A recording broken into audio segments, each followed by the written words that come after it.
Margot, Carson, show me the money. Now, Joe, what we're looking at here is not the top 10 box office of the week like we normally do.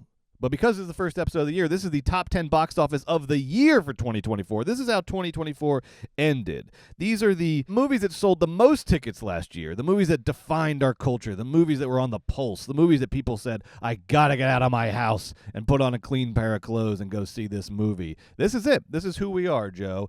Number 1, Inside Out 2. Number 2, Deadpool and Wolverine. Number 3, Moana 2. Number 4, Despicable Me 4. Number 5, Dune Part 2. Number 6, Wicked. Number 7, Mufasa the Lion King. Number 8, Godzilla Kong, The New Empire. 9, Kung Fu Panda 4. And 10, Venom, The Last Dance. Joe, I have a couple trends that I want to point out that defined the 2024 box office. But just taking a look at this, what are your kind of initial thoughts? What do you see here? What does this list say to you about where the movies are at and where they're going? It says that movies are an important part of American family life. Like, taking your kids to the movies on the weekend is still a thing. It's a great way to burn an afternoon with a bunch of kids and have fun. And then the final thing, just to say it, is I can't believe Mufasa the Lion King pulled it out. Can you believe Mufasa the Lion King got all the way to 7 on this list, making almost $600 million worldwide so far. Just with that kind of surprising, lukewarm, bordering on non-existent marketing campaign. But like you said, I think it just speaks to the fact that movies are still you take the family to the movies on the weekend. You're looking, what can everybody agree on? What can we get everybody in the movies for? Yeah, The Lion King. It makes total sense. Disney is so powerful. Disney, and with their acquisition of Fox, they have so much IP that is so valuable. And I know that, DreamWorks, or no, not in DreamWorks, Illumination has Despicable Me 4, right? Right. And that's Universal. That's super valuable, of course. But just the Disney dominance, Inside Out, Deadpool, Wolverine, Moana, Mufasa, and everything else they own, and all the other hits they had. So that's my initial instinct. That's perfect. Let's start there then, because one thing that defined the 2024 box office was Disney dominance for sure. There you go. After they gave up the crown last year to Universal, it ended up being just a 1-year respite because Disney is back on top in a big way. They have the top 3 movies of the year: Inside Out 2, Deadpool and Wolverine, and Moana 2. And they have the only $3 billion movies of the year, which are those 3. Jeez. $3 billion earners. Now, look, we don't give a shit about Disney. We're not here to promote Disney. But the trend that is positive here is that the reason Disney is on top this year is because they recommitted hard to big theatrical releases with big marketing campaigns. They had a little they got off track by sort of putting too much into Disney Plus, and then the new Bob Iger regime said, let's put some emphasis back on theatrical releases, and it paid off big time. So hopefully this is a good sign for movies in theaters, theatrical releases, wide theatrical releases.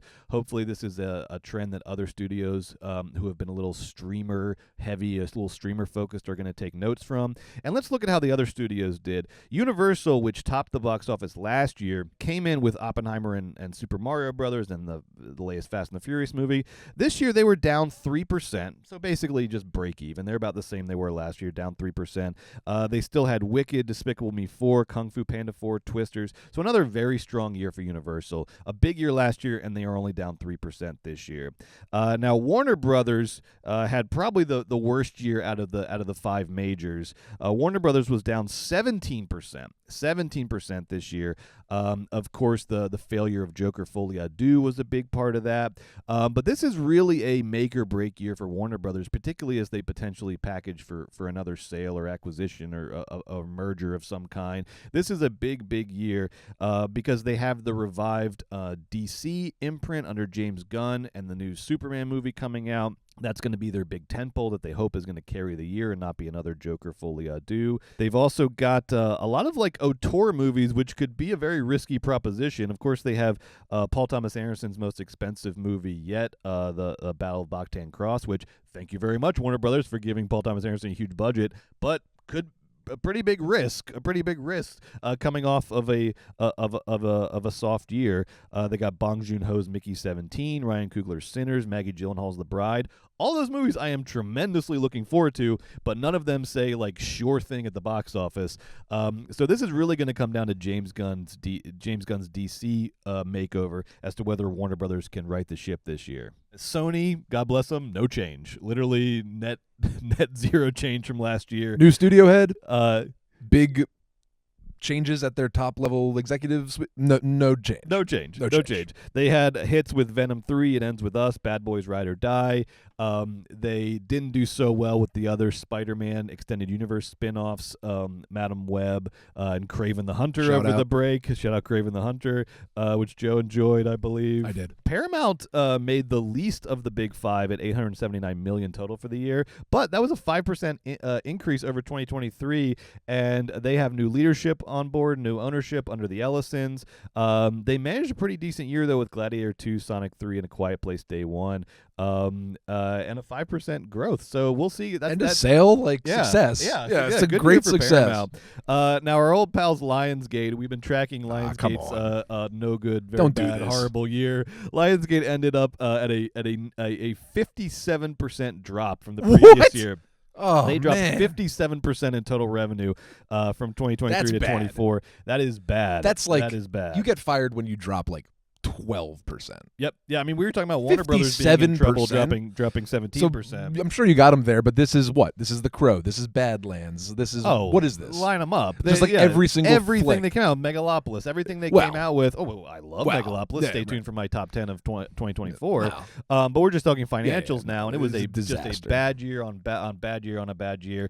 Pretty much everything flopped. You know, they had a couple of their little micro budget movies, like the Strangers sequel that made them some money. And this year, I don't know, it's a little cloudy. They have the John Wick spin-off Ballerina. I don't know. That's people like John Wick because they like John Wick. People I don't know if they're going to come for the spin-off. But people, do those fans like women kicking butt?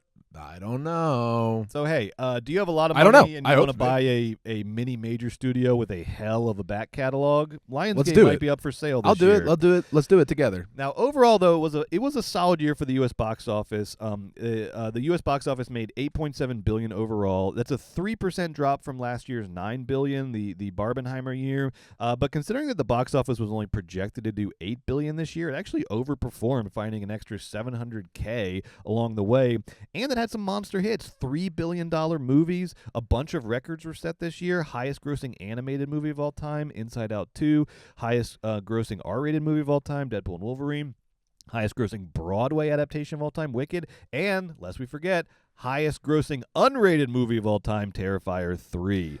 Biggest holiday weekends this year. Yes, huge all holiday sorts weekends. Of great news all over the market regarding theatrical distribution. And following Disney's lead, if studios are going to recommit to theatrical releases, the movies are far from dead, baby. They are far from dead.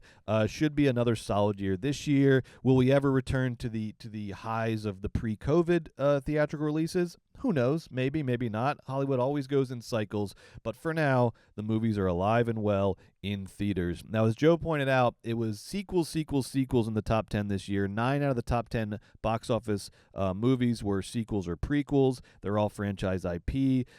Wicked, the only non-sequel, is still a established cultural property that was very popular and had a lot, going into the movie.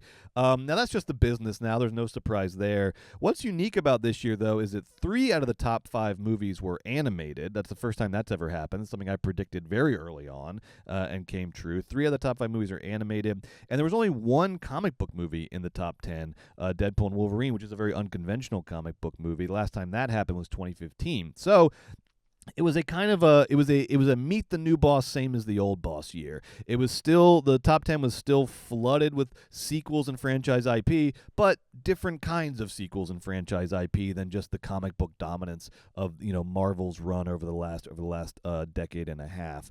But we didn't get an Oppenheimer this year. We didn't get an original movie or story in the top 10. In fact, you got to go all the way down to 17, It Ends With Us, 19, The Wild Robot for non-franchise movies, but those are based on books.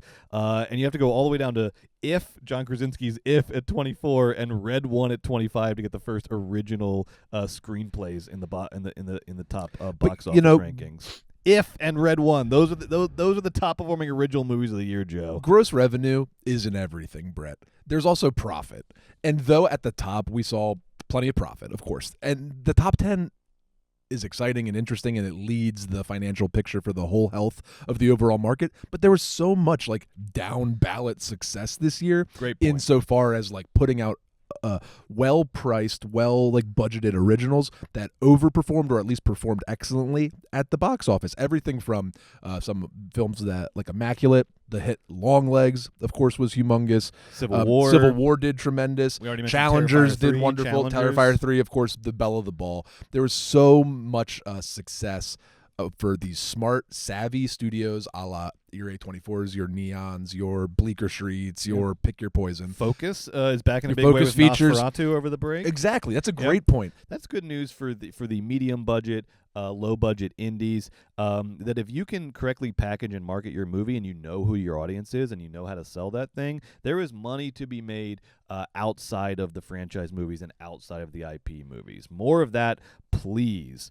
Now, the last thing I want to point out is that it was now normally in the past couple years we have seen a movie from China, from the Chinese film industry, at least two, well into the top 10 of the box office. There's a lot of people in China. Yes, and they have have had a thriving and growing film industry. Absolutely. I mean, always, but definitely sort of commercially more so over the last 10 to 15 years. But this year, 2024, or last year, China's box office receipts plummeted by 23%. That's a huge drop off. That's total box office. Remember, U.S. Only dropped 3%. China dropped 23%. CCP hanging out with Lionsgate. Getting some Got bad advice Lionsgate from on the somebody. line. Yeah. Their top performing movie was called YOLO, that made about $420 million. $474 million. So that should be number 10 instead of Venom if we're looking at worldwide box office. But that's barely one movie barely cracking the top 10, whereas in the past couple years they've had two comfortably in the top 10 most years. Some things to keep an eye out for. How are the different studios going to perform this year? How much do studios put back into theatrical releases? What's going on with faith and family movies this year? What's going on across the board? We'll be bringing you the box office news every week on Movies Baby.